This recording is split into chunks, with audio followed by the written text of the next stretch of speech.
For our podcast, our vast podcast, by the way, we're the number one podcast by Chartable in politics in America. That didn't include the live show, which you're watching now. For our podcast and radio audience, that's a fashion show put on by Balenciaga, which is normally a story we don't cover. But I've got Lara Logan, and Lara is one of the best investigative reporters in the world. Lara, we just left the southern border of your beloved Texas. And, we have a consul there that tears up when he talks about not just the cartels controlling things, but the unaccompanied minors. He picked up a 9-year-old little girl yesterday and a 6-year-old boy from Honduras, just kind of dumped at the border. And he says if he wasn't driving his Border Patrol vehicle around, or his constable's vehicle, who knows what would have happened to him. We had Veritas on yesterday, James O'Keefe, with really a story that's almost hard to fathom, about the U.S. government essentially being a partner of the cartels and these unaccompanied minors. And this is a federal whistleblower. This is not somebody from Breitbart. This is not somebody from Gateway Pundit or Citizens Free Press or works for Lara Logan or War Room. This is a government official that talks about these unaccompanied minors are picked up by people. There's no checking. There's no background check. There's no verification. And they go in Houston. There's a house with 44, which is essentially a brothel. There's another one they say with 21, and they're all over it. This is tens of thousands of people. And then you got the situation with this fashion company. We're not conspiracy theorists. There's no conspiracies, but there's no coincidences. And hey, I understand a lot of the Q people and people like that, they mock and ridicule them, and maybe some of them are a little out there. But when the evidence just starts coming, and it's so overwhelming every day on so many different aspects, you got to ask yourself, what in the hell is going on here? And particularly where the government seems to be a partner, an active partner. This is from a federal whistleblower. So I want to start the border, which you know as well as anybody because you're a Texan. And then I want to get to this fashion house. And what's coming out in this fashion house is, quite frankly, it's jaw-dropping. It's jaw-dropping what's going on. And when you got to have a guy playing for the LA Rams, the wide receiver is one of the few people stepping up and saying, hey, this thing doesn't sound right to me. And no celebrities all the celebrities are quiet. Everybody's trying to look the other way. You can't look the other way on this stuff. You just can't. Lara Logan, let's start in Texas, and then we're going to go to the high fashion houses in Paris, ma'am. Steve, there's a very simple way to get to the truth of what is happening in Texas and what's happening on the southern border. And it starts with the money, because there are foundations and there are private companies who are being paid millions of dollars to set up shop everywhere from, McAllen and places right on the border all the way to San Antonio, which is just an hour from where I live. And they are being paid to get rid of these children as quickly as possible. I wasn't surprised to hear the government whistleblower that James O'Keefe and Project Veritas worked with, to hear her say that the emphasis from this administration is on speed. Get rid of these kids as quickly as possible. We know that that's true because we've seen that from the beginning of this administration. Remember when all those people gathered under the bridge, all the Haitians, and it was a crisis for a couple of days, and then what did they do? They just got rid of him. They make him disappear. And this is the pattern of this administration. They know, because they used the border to such great effect against Donald Trump. They know that when you get a bunch of women and children, especially families and small children that are in custody, so whether they're in cages or behind bars in some way, shape, or form, that what happens? None of these facilities are set up to house them. So you get all the problems and all the crises that happened under the Trump administration. But this would be of a magnitude so many times greater than anything we saw under Trump, because there have never in the history of this country been so many people and so many unaccompanied minors pouring over the southern border in the thousands and thousands and thousands. I mean, these are numbers that nobody working the border has ever seen in their lifetime. Even in the winter, the numbers are like nothing anyone has ever seen. And those are just the numbers that they admit to. So what we know is, if you look at the money, if you look at Health and Human Services, their strategy from the very beginning is make the problem go away. Don't let anybody see how big it is, because then they will understand the truth. Then they will realize that we truly do have an open border. Don't look at the number of people dying every month, because it's more people dying coming into this country than at any time. Right? Don't look at any of those things, because if you do, you will understand the implications of this policy, and you won't believe the nonsense that's coming out of the White House and coming out of the press. Laura, how can we have a whistleblower that goes, they get a map and they have a house in Houston? She goes, oh, there's 41 unaccompanied minors there, and a couple of people they turned them over to, and there's 21 here, and there's 15 here, and there's 20 here. How can they have them all, some of these in places that are essentially brothels? In the U.S. government, they go, well, the cartel guys, the traffickers won't sue us. So that's why we're not, because we're looking, we need a system here that can't be stopped. Well, and taxpayers, why should taxpayers give their money to this? This is the U.S. government as a partner. Your government that we all pay taxes to as a partner in the sexual trafficking of young children. Is there anything in that statement that is incorrect in your mind, ma'am? No, there isn't anything in that statement that's incorrect. People can try to argue that the government doesn't know that this is what's happening, but we know that that's just a blatant lie. I mean, I know Border Patrol agents whose job, one of these agents said to me, Steve, right? Because their job, there were actual jobs where all you did day and night was verify these families, make sure that someone who says this is my child, that they're telling the truth, right? The reason you had those chain link fences, right, that were around where they were holding these people, was one of the purposes for it was so that Border Patrol agents could look through, right, and they could see this person, this who says this is my child, are they feeding this child? Do they know how to care for a child? If they give them a diaper, right, if they give them a bunch of diapers and a bottle with formula, do they know how to feed that child? Because very often what they were finding was that people didn't have any idea. And so they were observing them over time, because that was the answer. That was very revealing. And all of those positions in Border Patrol were done away with when this administration came in, almost from day one. And one of these agents said to me once, he said, ma'am, you've never asked me what keeps me up at night. And I said, no, because that's cliched. And I try not to ask, predictable questions. And he said, but I want to tell you. So I said, okay, go ahead. Tell me, what keeps you up at night? And he said, I'm a father. He said, I have small children. He said, and I see their faces. All I think about is, I'm this child's last hope.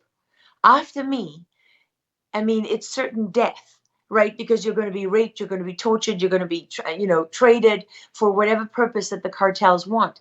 And so it's way past time, Steve, for us to be giving. But hang on. That's my point. This is like, they're like a currency. They are raped. They are tortured. There's some statement in the Veritas that says it costs $10,000 and the little girl has to pay it back by being sexually exploited till they get their $10,000. They are traded like a currency. Is that correct, Lara Logan? 100% correct. And this administration knows it. We've always known it. That's how the cartels work. I mean, you had a bust in Texas where they were bringing women who were 8 months pregnant to a gas station where they had to work off their debt by being raped every day in a miserable little room at the back of the gas station. And I mean, that was Texas law enforcement that busted that open, and it was widely reported. So if you think about what we know, Steve, it's a fraction of what the administration knows, because we only have a fraction of the evidence, right?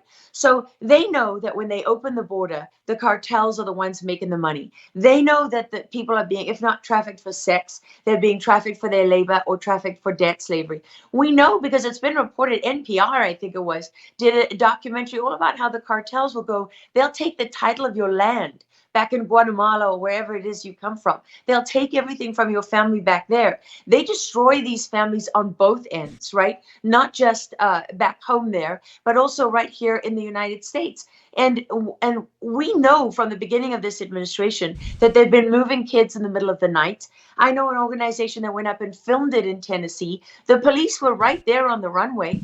They were watching it. You know what happened when that plane landed? You know, two luxury Greyhound buses came up. They put those children in different buses. These guys that I know, they followed those buses. They went way over 100, over the speed limit. Nobody stopped them at any time. And I have video of this one bus stopping outside an airport. And what happens? People come up with trucks and cars, and they get handed kids.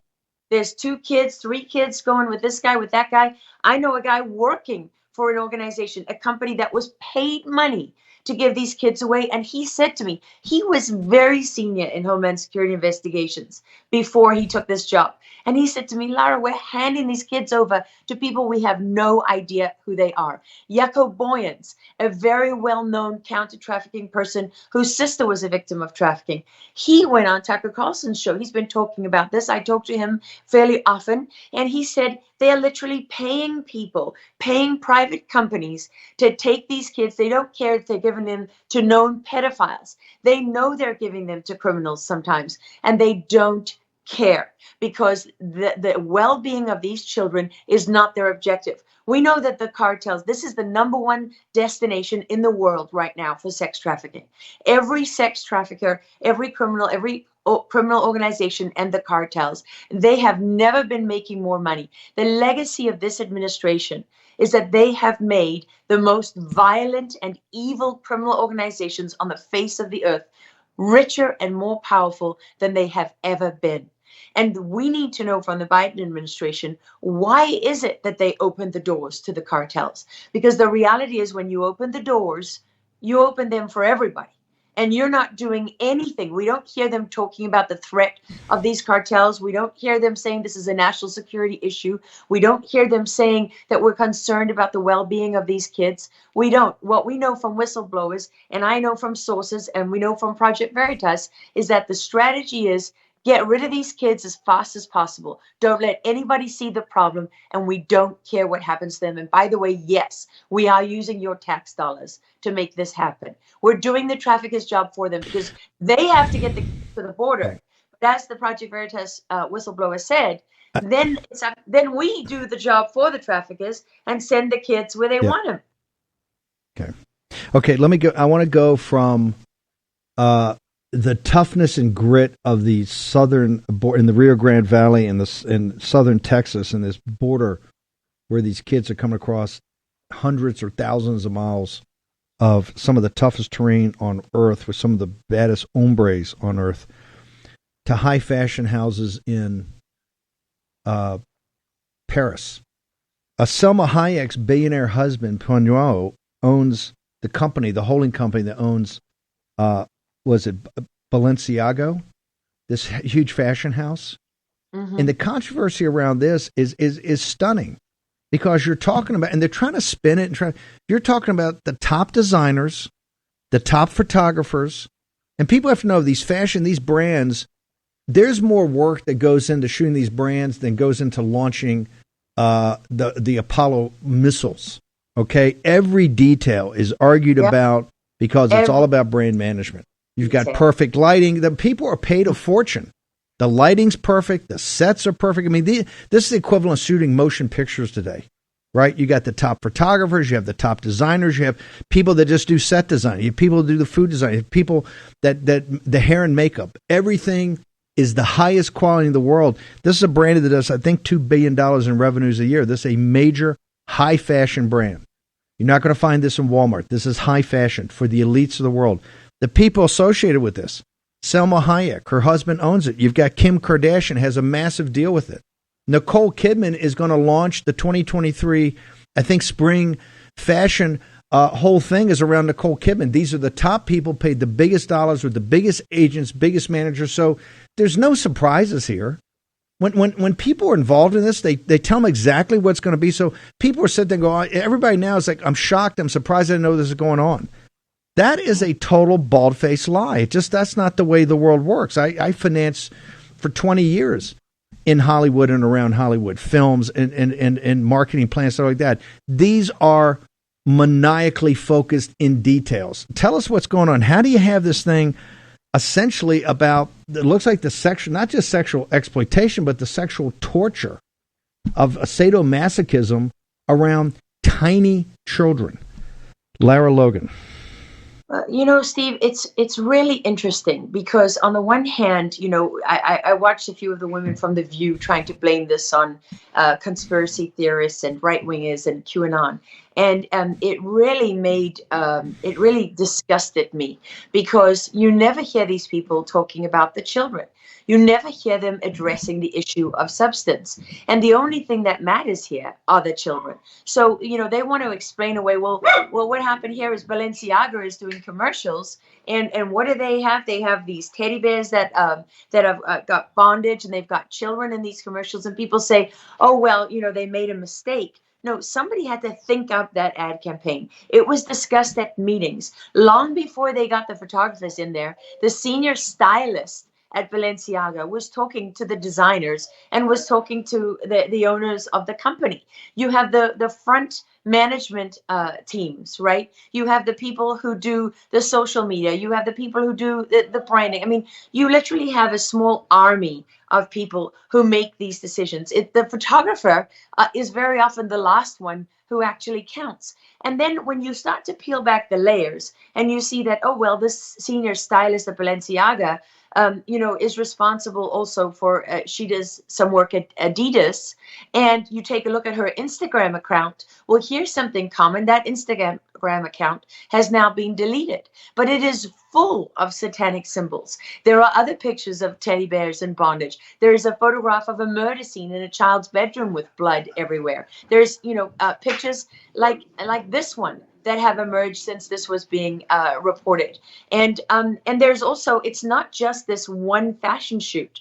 This is the important thing to remember. Balenciaga themselves have acknowledged in their public statements that there was this particular fashion shoot was an issue. They've apologized and said children shouldn't have been there. But nobody has asked them, well, why were you making childlike teddy bear purses with bondage on them in the first place? Why would you think it's appropriate to sell that and to make that and to push that? And by the way, a lot of the branding is aimed at kids, so you have that. Then they admit that in one of their other campaigns, there are some documents that there's a person sitting on these documents, and it's from a Supreme Court case, which was actually a free speech case in which the Supreme Court struck down certain safeguards for child pornography that allowed child pornography to proliferate and was widely regarded as a victory for pedophiles and pornographers. So how do those papers end up in a Balenciaga commercial where every single detail is accounted for by the stylist and the brand and the designers and the photographers and everybody else? And then there's another incident, which is one of the worst, actually, one of the most disturbing. There's another photograph in another campaign where there's a book by a Belgian guy, Martin Boremans. And Martin Boremans, well, you go down his rabbit hole and it takes you right into the world of this unspeakable images that we allow them to get away with calling art. But seeing a bunch of toddlers running around covered in blood. No. I saw this. And by the way, they said, well, just the woman had her feet, the star had her feet up on the desk, looked like kind of an executive, and they had her desk and it had papers and everything. And when they do these shoots, they argue for days and weeks about exactly what the set design. When they got that book in there, that book is in there for a reason. Don't let them sit there. Well, they just didn't walk into an office and the book happened to be there. That's a set design. They argue about every instrument that's on there. And the book, when you go through the book, you can't get through the book. You go, oh my God, what is this? What kind of freak does this? And who pays for this? Toddlers that have been castrated, that have blood all over their bodies, that are running around. Toddlers. And this also reminds you, by the way, Steve, because the same people work on these campaigns, like with Maria Abramovich on the cover of Vogue and Ukrainian Elle magazine, and other magazines, and people want to argue about what these things mean. But what kind of people go to a spirit cooking dinner in the first place? What kind of people think it's a good idea to hold up the head of a goat with the guts hanging out? Who posts pictures on their Instagram account of a woman lying there with her insides torn out and sitting on her body? I mean, these images that we. Well, hang on. I've also got to go. I've also got to go to the owner. I think has the art gallery. They have the online art gallery.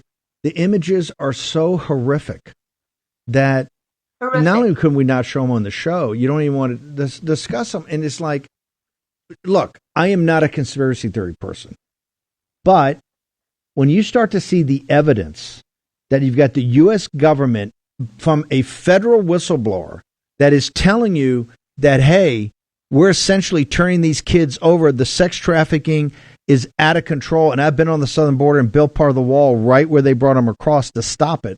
And I saw the debris that was left over that would shake a grown man to your core to see what was left behind. When you see that you got these brothels for these small, innocent children, and they're being sex trafficked into the United States of America, then you got the high fashion houses, and you look at what these people look at.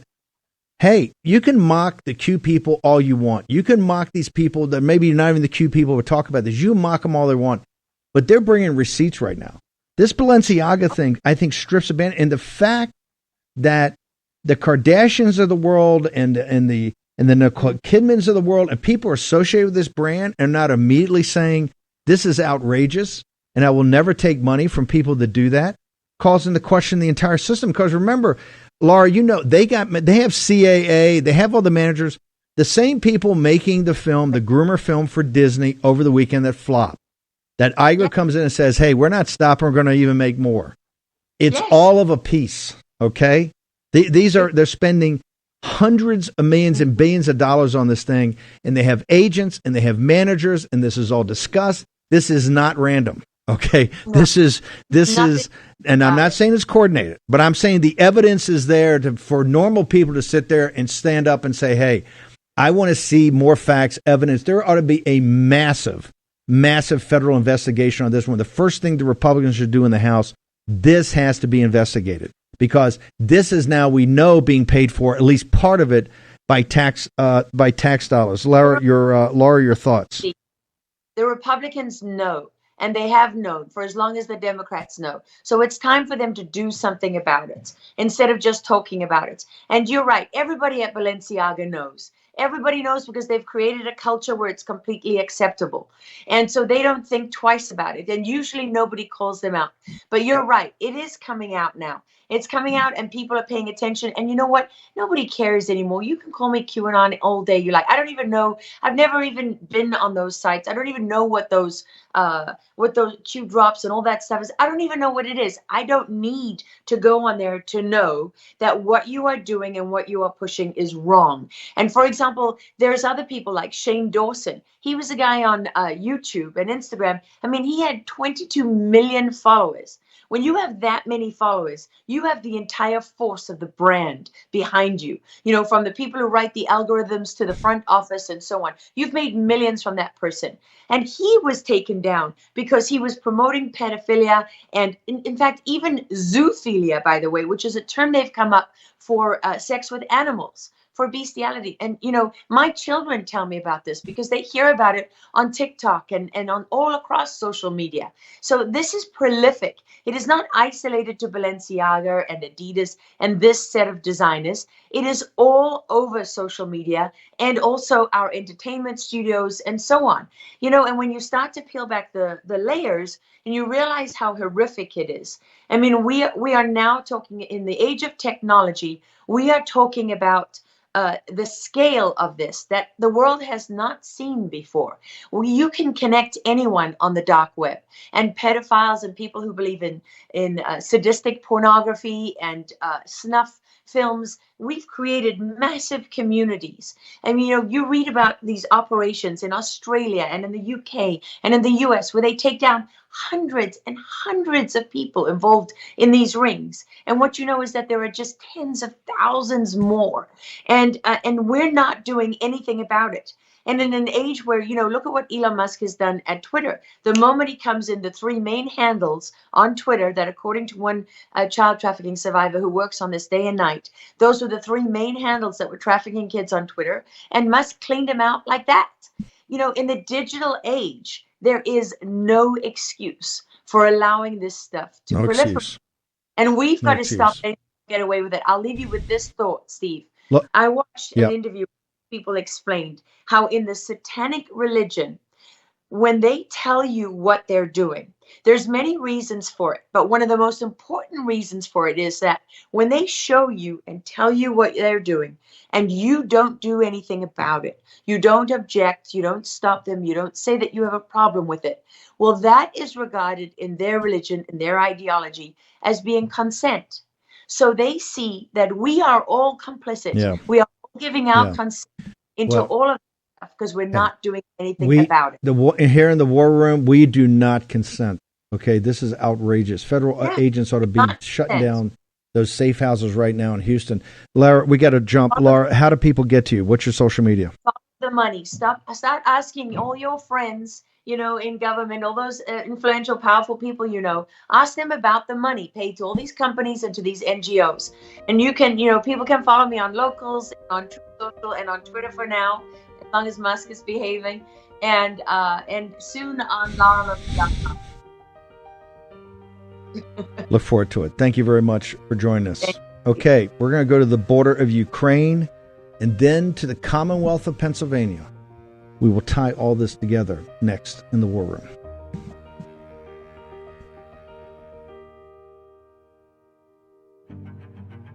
War Room Battleground with Stephen K. Bannon. Russia's invasion of Ukraine has brought death, devastation, and unspeakable suffering. We all remember the horrors of Bucha. It is estimated that more than 20,000 civilians and more than 100,000 Ukrainian military officers have been killed so far. Russia must pay for its horrific crimes, including for its crime of aggression against a sovereign state. And this is why, while continuing to support the International Criminal Court, we are proposing to set up a specialized... Okay, we're back in the War Room. We're going to go from the southern border of the United States. Nobody in America, no official talks about that, the unspeakable crimes happening to the children of the United States, citizens of the United States in South Texas or the Rio Grande Valley in this invasion. Nobody talks about the unspeakable acts that are being done by these children that are being trafficked into this country on your nickel by your government, right? That are in these houses in Houston. That a federal whistleblower said, yeah, there are 41 kids over there, unaccompanied minors, and there's 21 here and there's 15 here. And she said that's basically, these are brothels on your watch and on your nickel. And then the eastern border of Ukraine, the unspeakable crimes. Who talked about this the first day of this invasion? The War Room. Right, with Mersheimer at Chicago, we said, hey, the folks, the citizens of Ukraine are being led down, his quote, a primrose path to their destruction by the party of Davos and the NATO elite and the people in Brussels and the city of London and Washington, D.C. And you had MSNBC and those people with the pom-poms out. Where are they now? The woman you just heard, she's the president of the EU. I would think she would know what she was talking about when she's giving a formal address. And she's German, right? They're all like precision engineers. You would think she would have her facts, I would assume. Not Gateway Pundit, not War Room, not Breitbart. 100,000 dead military. 100,000. Her words, not ours. 20,000 dead civilians. I want to bring in Rebekah Koffler. Rebekah, you've written, I think, the definitive book, or one of the definitive books on Putin. This clique as well as anybody, and they play for keeps, And, all I hear in the MSNBC and the New York Times, the Washington Post, and CNN is Putin's over. Milley's out there yesterday. He's lost strategically. He's lost tactically. And I looked at some numbers the other day about the throw weight of weapons, artillery in the Ukrainians, because we're running out of weapons to send them. And we're up now on Capitol Hill debating a $40 or $50 billion another package. They're throwing artillery out there like crazy, and I saw the Russian numbers are like 5 times heavy. The Russians are tanks and artillery, particularly artillery. They're putting up numbers like in World War II. I've never seen anything like it. So the folks in Ukraine are taking some incoming. And now they pulled her statement back. They washed off things she didn't know what she was talking about. Hey, she's only the president of the EU. This was not some press conference where she's winging it. She's reading off a teleprompter with a translator already knows what she's going to say. Everybody says in Milley, everybody in Washington, and they're up there, the Ukrainians are winning, Russia's on its back foot, it's about to collapse, it's all happening. And you put a piece up, and thank God, I was so good to see it on Fox. I think it was on Fox Digital. And you put up other pieces on the New York Post, which is another Murdoch entity, that said, hey, you guys ought to really take a serious look here, hard look here, because they're not losing. So what is going on? We got about 5 or 6 minutes. I want you to take it and walk through your theory of the case, because the lies and misrepresentations about this are, I've never seen anything like it. And right now, McConnell said it's his number 3 priority. Everything we got going on in this country. Think of the poor kids in that house down in Houston tonight being raped on your money. Understand, when you're saying your prayers tonight to God, it's your money. They're being raped and tortured in these houses in the United States of America. Put there by federal officials that want to look the other way. And now you got 100,000 dead military in Ukraine, 20,000 dead women and children, because Biden regime has driven this thing and accelerated it when it should have been de-escalated. And they're telling everybody that Putin's on his last leg. It's all worth it because Putin's about to collapse. Rebekah Koffler, you know the neighborhood pretty well, and you say, yeah, I don't think that's happening. Ma'am. Steve, Joe Biden and his regime has Ukrainians' blood on their hands. Since we're talking about babies here, Ukrainian babies are now freezing to death because the temperature in Kiev and Ukraine today is 18 degrees, okay, right here. So the Russians have unleashed what they call the strategic operation to defeat critical infrastructure of the adversary, which means that they have cut off electricity, they've cut off heat, and they've cut off drinking water. And guess what? Joe Biden has received every possible intelligence briefing on how Russia fights the war. This is the war fighting strategy that I described in my book, Putin's Playbook.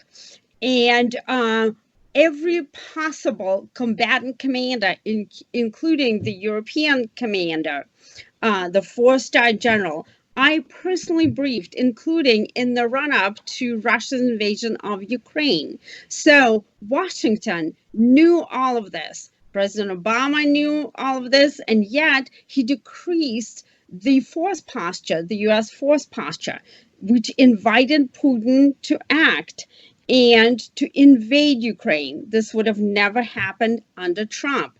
And so, unfortunately, right now, the media, the mass media, is just feeding that false narrative that Putin is losing. Putin is not losing. When 80% of Ukraine has plunged into darkness and babies and women and civilians are dying because they're freezing, they don't have drinking water. That is not losing. And so Lloyd Austin, the Secretary of Defense himself, acknowledged that there's no military path to victory for Ukraine, and therefore he's pressuring Zelensky to settle. Well, basically, right now, we are at a stalemate, and we are financing this annihilation of the Ukrainian people, and this needs to Okay, stop. but this Somebody is, needs to step in. But hang on. This is where we are. 60 days ago, they were telling me the Ukraine was winning and this was going to be thwarting Russian. How did this shift in 30 days to now Ukraine's got no infrastructure, no heat, no water? Kiev is supposed, the babies are freezing. All this has happened, and they're up there asking for $34 billion. They're going to be coming back asking for $500 billion. How did this happen all of a sudden? Or have we been lied to from the beginning by the Biden regime, the Party of Davos, the City of London, BBC? Because it was all the same story. MSNBC, BBC, CNN, the German television, all of it was the same. You know, Putin didn't know what he was doing. He's incompetent. The generals are all quitting. They can't get recruits. How did this all flip so quickly, ma'am? Or did it not flip quickly and we've been lied to from the beginning? There was no flip. There's no shift. We've been lied to from the very beginning. It's because either there's a malaise in Washington called wishful thinking and infantilism that refuses to recognize simply the fact that the Russians do not think like Americans, and Putin does not fight the war the way that U.S. military fights the war. We prioritize tactical brilliance, but that doesn't compensate for strategic incompetence. Putin wants to win the war, not a series of battles that we did in Afghanistan. We won so many battles, but we lost the war. And the same lunatics with towels on their heads are right now running Afghanistan, and they're benefiting from billions of top secret weaponry in Afghanistan that is on the black market. So this is the path we are right now in Ukraine, when the U.S. taxpayer has invested already 24 plus billion and up to 72 on the way. And so, no, all of this has been a lie. And this is why it is extremely important that people listen to the show like yours, The War Room, where we bring truth and we bring credible analysis and no cheerleading and no wishful thinking. I've got to jump. I want people to get your book, though. But somebody said the other day, they're up there, the general's saying, Putin's winterizing, or he's militarizing and weaponizing winter. I said, has anybody read Russian military history? This is how they stopped Napoleon. This is how they stopped Hitler. Putin doesn't care. Your book, these guys are gangsters. They're just like the CCP. They're not a government. There's a group of gangsters. They think like gangsters. They don't care if they kill everybody in Ukraine.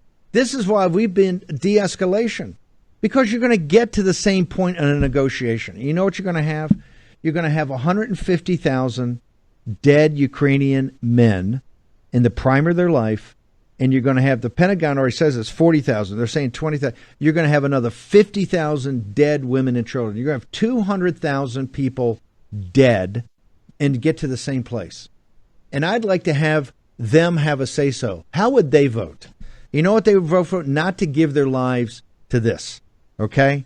And this is not about Ukrainian independence or Ukrainian nationalism. No. This is just about reality. And this is, I tell you what, the blood is on the hands of the people in London, in Brussels, in Davos, at NATO, at the EU, and Washington, D.C. The Ukrainian people, Mersheimer at Chicago called it, since they've been led down a primrose path, okay, to believe everybody's going to have their back. And now when they're freezing and the numbers are going to get to be tens and hundreds of billions of dollars, Italy's out, France is going to be out, the UK's out. As those countries go into massive recessions, the citizens go, we can't afford that. And they're going to, the devil catch the hindmost, and that's going to be the citizens of Ukraine. Rebekah, how do people get to you, your writings, and particularly your book that everybody should read about Vladimir Putin and his associates? Thank you, Steve. I'm on Twitter, Getter, and Truth Social right now at Rebekah0132. My book is available anywhere on Amazon or in any bookstore. Putin's Playbook, Russia's Secret Plan to Defeat America. Just to clarify, Russia is not planning to defeat America and to invade us militarily, but Russia has a plan that if the United States and NATO intervene in a conflict like Ukraine, it will escalate all the way up to nuclear in order not to lose that war. Rebekah Koffler, thank you very much for joining us. Your article today is brilliant. We're going to make sure everybody reads it. You're a truth Yes, teller. sir. Thank you, ma'am. Yes, sir. God bless. Thank you. God bless you. Okay, today we had one of the top analysts in the Commonwealth of Pennsylvania analyze particularly not just Lucerne, but really Delaware County. And of course, we've had Gregory, Stenstrom, and Leah Hoops on before, who really have spent a lot of time there on this topic. Do I have a cold open for them, or can I get right into it? Let me hold the cold open. Let me start with you, Leah. You guys saw the show this morning. Give me your Leah. Start with you, and then we'll go to Gregory. Yeah, Ethan. Do you have it? Yeah. Let's go ahead and play Ethan. Let's play Ethan's cold open. Let's go do it. Yeah. So what I did was I took every single Democratic voter in Pennsylvania who applied to vote by mail and who also returned their ballot. I did it in all 67 of Pennsylvania's counties. And then I plotted it on a chart just because I wanted to see how do people apply and how do they return their ballots. In 66 of Pennsylvania's 67 counties, there was a clear trend. 2/3 of Democrats apply to vote by mail in the spring, and 1/3 of Democrats apply to vote by mail in the fall. The reason it breaks down like that is because I'll play this later because I want to get into it. Leah, I want you to start.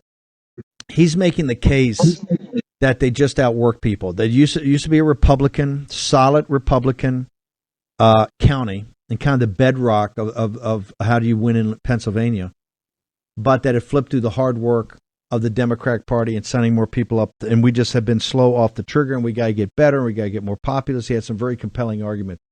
I know you and Gregory have done, and you got an amazing book down there about this election in 2020. But give me your assessment of this. Are you a believers in his theory of the case, ma'am? Absolutely not. This is the narrative that's coming from the RNC, is that if we ballot harvest better, then we can actually win these elections. Except he completely ignores the fact that we shouldn't have a mail-in ballot system to begin with, and that nobody else in the world actually uses this system is because it has multiple vectors for fraud. So they can't even talk about some of the data points that he completely just misses in his assessment. So first of all, there's no pedigree to some of these applications, the mail-in ballot applications. No, they do not check the social security numbers and the driver's license because they've admitted it on record that they send ballots to these applicants without verifying them first, which is against the law. I mean, there's a multitude of things that he's missing in his argument. There's no pedigree. That they're erasing people's names from the system. We have multiple data sets, which shows that someone supposedly a voter applied for a ballot, received the ballot, then voted in the 2022 election, and then were completely removed from the system. The Gateway Pundit just, as of this morning, their story was about how 31,000 voters, I'm blanking on the state that they found this out in, 31,000 voters in which they were sent a ballot, they had changed their zip code, and that these ballots that were supposed to be sent to these voters were actually collected somewhere else, and that they used those votes and voted for these people. So they're generating votes unaware to the people that are registered voters. They're collecting them somewhere. These are fake ballots that are generated, and then they're voting for these people, and then they're going back and they're racing. Hang on. Is ballot harvesting legal in Pennsylvania, ma'am? No, and it's fascinating to listen to a man encourage Republicans and voters that we just have to harvest better. I mean, is he telling people to illegally do something? Because I'm not up for that. No.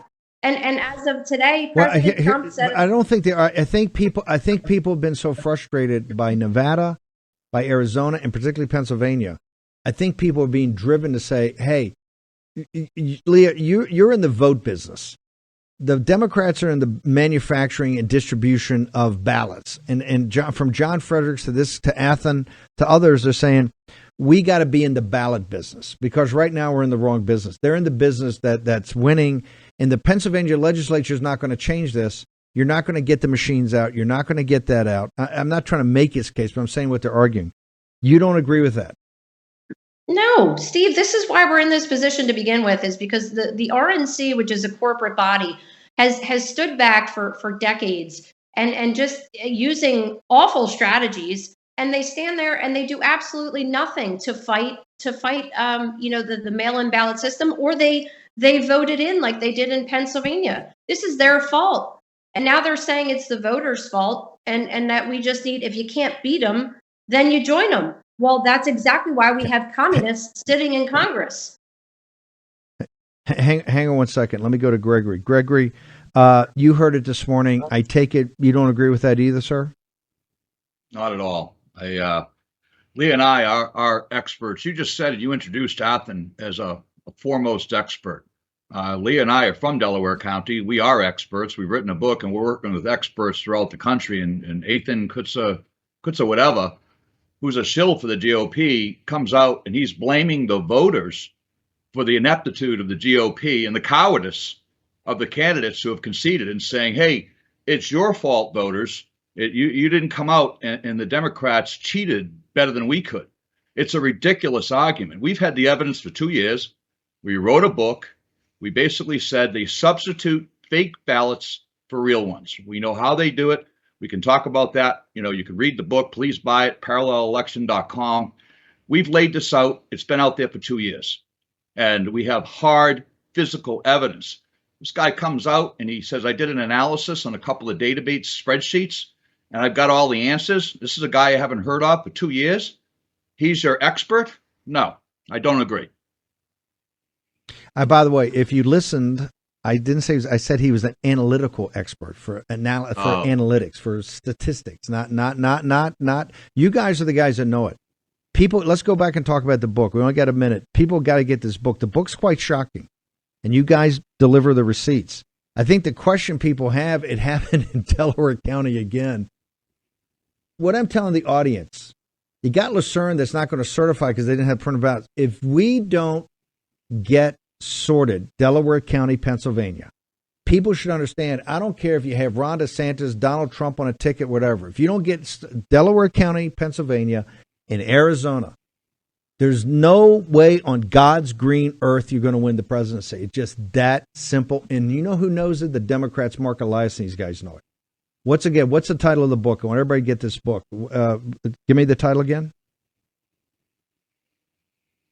Leah? The parallel election. The parallel election, and it's called Blueprint for Deception. The parallel election, a blueprint for deception. Parallelelection.com and Amazon. Parallelelection.com. We're going to have you guys back on because this is Delaware County, Pennsylvania is the center of gravity of 2024. It's got to get sorted in 2022, but there is zero probability a Republican can win unless this problem's sorted. Leah, Greg, thank you very much. Look forward to having you back on. See you tomorrow morning at 10 o'clock.